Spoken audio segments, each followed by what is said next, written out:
de las industrias más prolíferas en los últimos años está la de los videojuegos. Todo el mundo hoy en día conoce qué es un Nintendo, un PlayStation o incluso un Xbox. Sin embargo, vamos a hablar hoy de cierto tipo de consolas. Porque en efecto, es interesante hablar de consolas en general.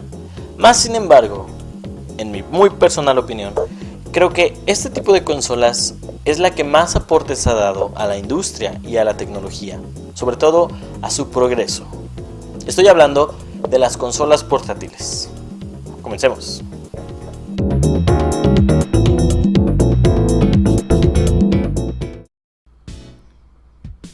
Las consolas portátiles tienen su origen en las compañías de juguetes, como Mattel. Con la introducción de consolas caseras como el Atari, el Odyssey, Magnavox y otras, las industrias de juguetes vieron oportunidad y comenzaron a desarrollar consolas portátiles, las cuales contenían un solo juego y generalmente eran deportes. En efecto, fueron consolas muy populares. Sin embargo, es difícil nombrar estas como auténticos videojuegos o auténticos inicios de videojuegos. Entre las compañías pioneras en la industria de los videojuegos portátiles se encuentra la compañía japonesa Nintendo. Uno de sus empleados, Gunpei Yokoi, observó a un hombre jugando en el tren con una calculadora electrónica, picando botones al azar, y tuvo la idea de desarrollar consolas portátiles que reemplazaran este tipo de entretenimiento, naciendo así la serie Game & Watch, la cual consistía en verdaderos juegos en los cuales el único objetivo era alcanzar altos puntajes. No obstante, fueron uno de los aparatos más novedosos y populares en la época de los 70s. Nunca la tecnología había llegado tan lejos. Ahora puedes tener todo el poder y la diversión de Nintendo en tus manos. Nuevo Game Boy de Nintendo, va contigo. Es estéreo, portátil, diviértete en grande con su extraordinaria variedad de juegos. A través de su sistema de videocable, conéctate a una electrizante confrontación y fulmina a tu oponente. Game Boy es de Nintendo, con la garantía y servicio de Seito. Game Boy. Para 1989, una de las compañías más antiguas en el mercado, Nintendo, desarrolló y lanzó uno de los avances tecnológicos más importantes en este aspecto portátil. Estoy hablando nada más y nada menos que del Game Boy. Game Boy fue la primer consola que desarrolló Nintendo que utilizaba cartuchos intercambiables. Antes de esta, las consolas portátiles traían el juego integrado y no podía este reemplazarse. Entre las características técnicas del Game Boy se encuentran el uso de 4 tonos de gris en su pantalla y duración de 10 horas de juego con un set de 4 baterías AA. Asimismo, esta consola era capaz de desplegar sonido estéreo utilizando audífonos y podía interconectarse con otras consolas dependiendo del juego para tener partidas competitivas o cooperativas. Los juegos que más utilizaron esta característica fueron la serie de Pokémon de Game Boy.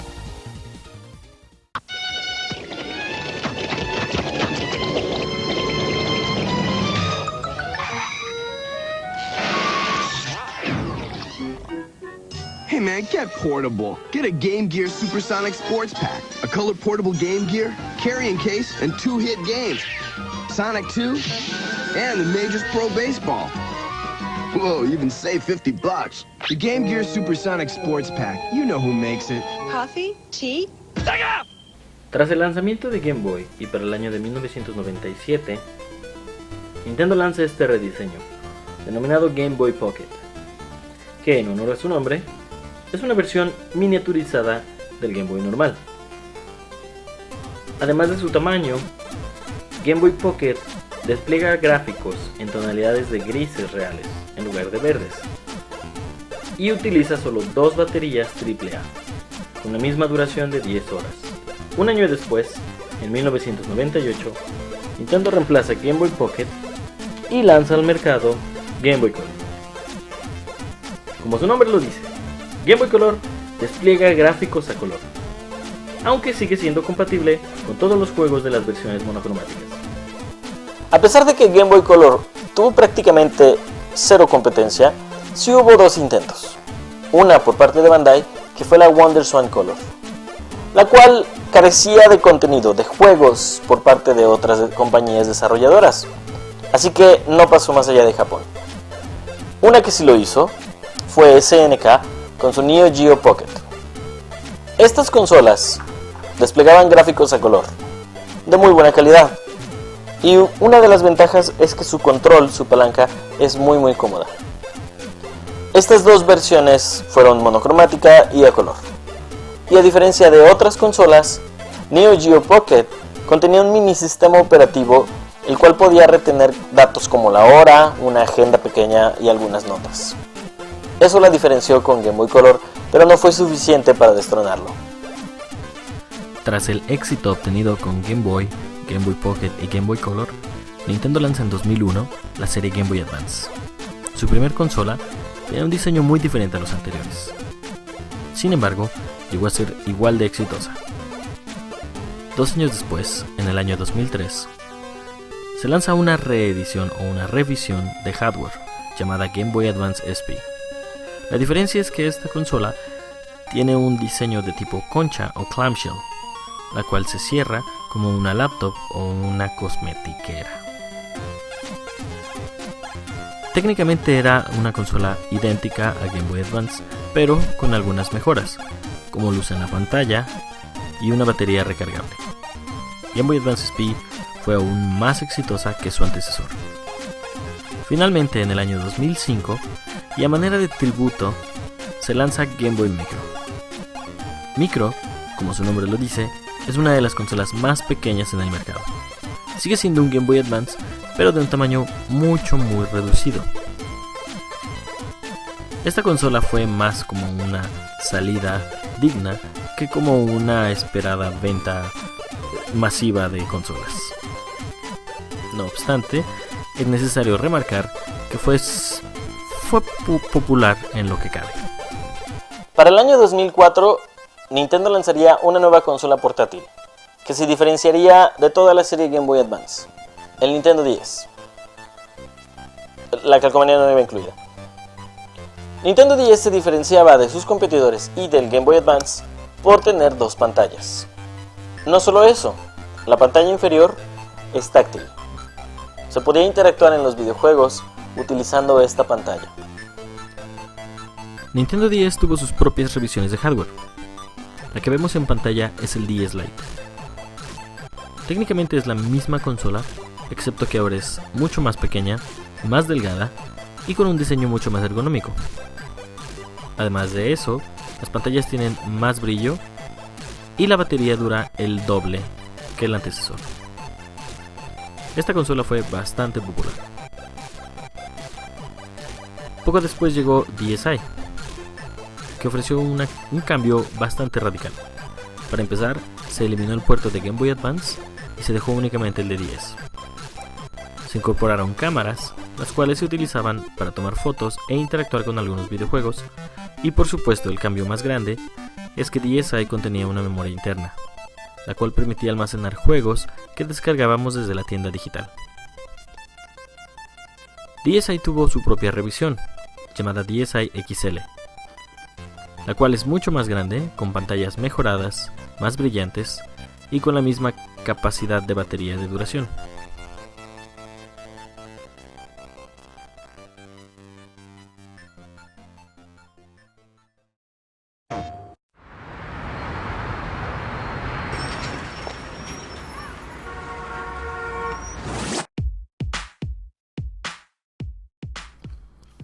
También lanzado en 2004, PSP fue la respuesta de Sony al 10 de Nintendo. A diferencia de esta compañía, Sony ofrecía una consola portátil que asemejaba la experiencia de una casera, con gráficos mucho más definidos, una pantalla más grande y controles tradicionales.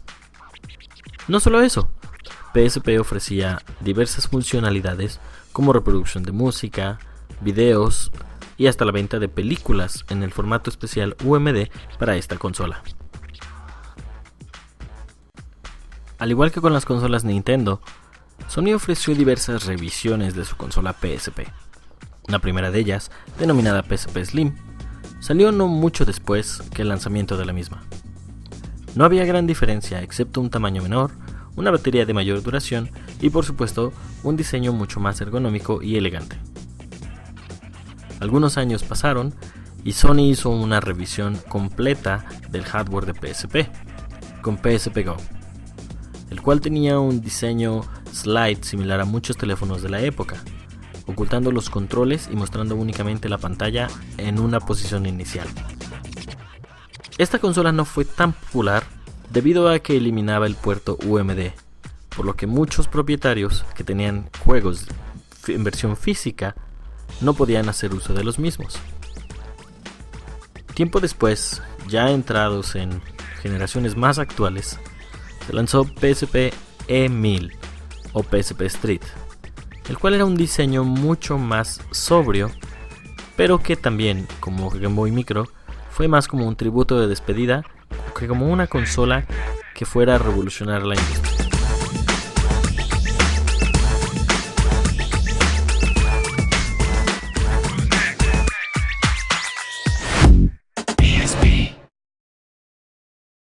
Let's see how this works.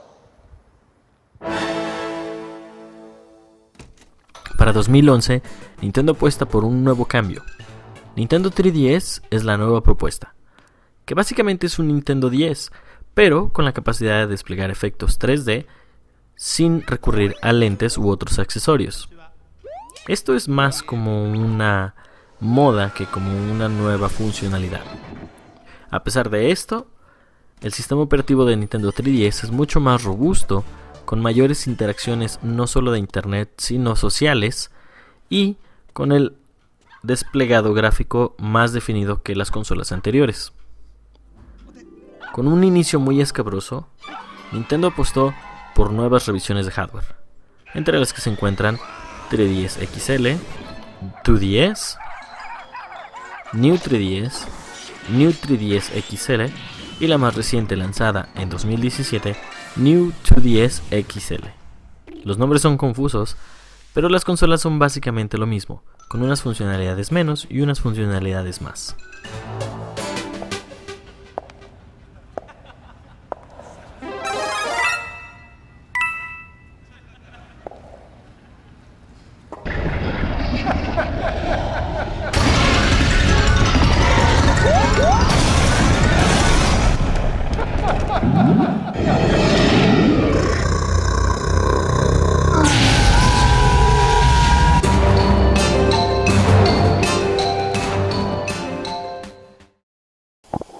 Ante el lanzamiento de Nintendo con su 3DS, Sony no se iba a quedar atrás. Y en la generación pasada, después de competir utilizando el PSP contra 3DS, lanzó una nueva consola portátil, denominada PlayStation Vita. La consola, aunque físicamente es muy similar a PlayStation Portable o PSP, tiene notorias diferencias. La primera de ellas es la capacidad gráfica. Tiene una capacidad gráfica superior, incluso casi similar a la del PlayStation 4. Podría decirse que es un PlayStation 3.5.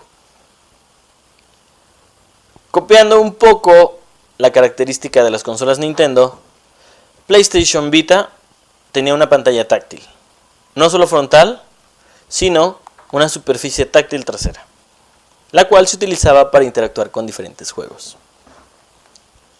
Como ya dije, el diseño es muy similar a PSP, pero sus características son mucho más avanzadas.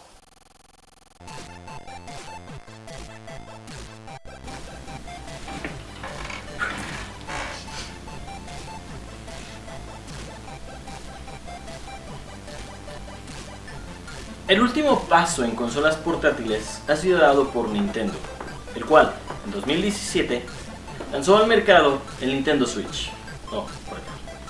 El Nintendo Switch. La particularidad de Nintendo Switch no es solo su tamaño. Esta es una consola híbrido que puede usarse en casa y de manera portátil. Es decir, puede conectarse a un televisor y cuando no se necesite o cuando tenga uno que salir, se puede llevar consigo y seguir jugando. No solo eso, Switch, aparte de ser portátil y casera, puede ser multijugador con una sola consola, ya que sus controles son completamente desprendibles y se pueden utilizar en distintas formas. Asimismo, cuenta con una pantalla táctil y los controles tienen reconocimiento de movimiento a través de un giroscopio. Todo esto junto ofrece una gama de posibilidades inmensa, no antes vista en el mercado portátil. Y bueno, ¿qué le espera a la industria portátil en el futuro? Es difícil decir. Las compañías están todo el tiempo buscando cómo innovar y ofrecer nuevas experiencias a los jugadores y al mismo tiempo atraer personas nuevas al mercado. Esto genera cierta complicación. Algunas compañías prefieren irse por el lado del mejoramiento gráfico y nada más, y otras, como Nintendo Switch y Nintendo, buscan nuevas maneras de ofrecer experiencias diferentes a los jugadores.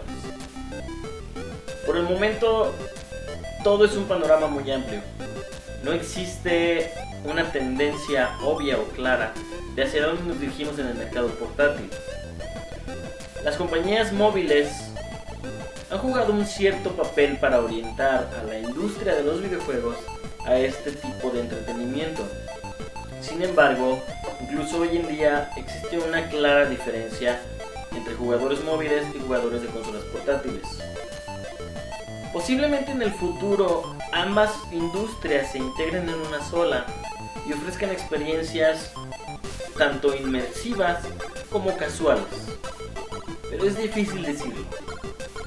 Personalmente pienso que la industria móvil y la industria de los videojuegos se mantendrá aparte, no van jamás a fusionarse, pues los tipos de mercado son muy diferentes uno de otro. ¿Qué clase de consolas portátiles siguen? No lo sé. Quizá algo que combine realidad virtual, quizá con la introducción de internet móvil mucho más veloz, sea posible adaptar las consolas para ofrecer experiencias similares a las caseras en cualquier lugar en que uno se encuentre, pero es difícil saberlo. No obstante, es una de las industrias más prolíferas en cuanto a avances tecnológicos y es una de las que espero muchísimo más en un futuro muy próximo, digamos 2020. Soy Daniel Chacón y me despido.